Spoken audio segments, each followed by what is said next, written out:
Hi guys. Ayun guys, nag-iisip ako guys ng lulutuin ko. Naalala ko. Ayun guys, nag-iisip ako guys ng lulutuin ko. Naalala ko may leftover fried fried tulingan kagabi. So ayun. Tapos may kaunti akong sitaw diyan guys, isang tali. Tapos naalala ko kompleto ako ng sibuyas, bawang, kamatis.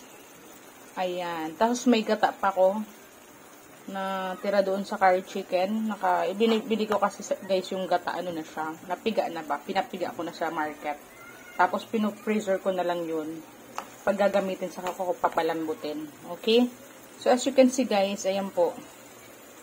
Yung leftover pritong tulingan ay nilagyan ko ng sibuyas, bawang, kamatis, luya. Konting tubig, pinakulo ko guys.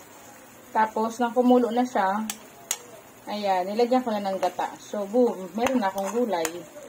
Diba? Recycled. Okay, so try nyo guys, pag marami kayong mga leftover dyan, na mga ulam-ulam, lagyan nyo ng gata. Lagyan nyo, haluan nyo ng maraming gulay. Pwede na yun.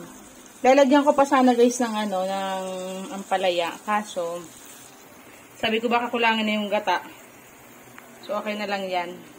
Okay, so thanks for watching guys. Now you got an idea from this channel, okay? So leftover tulingan or any fish, pwede nyo i-recycle.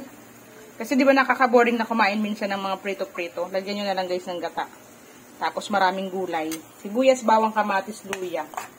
Lagyan nyo guys ng konting asin, tapos konting ginisa mix, ayan. Okay na siya. Okay, so bye and thanks for watching. God bless.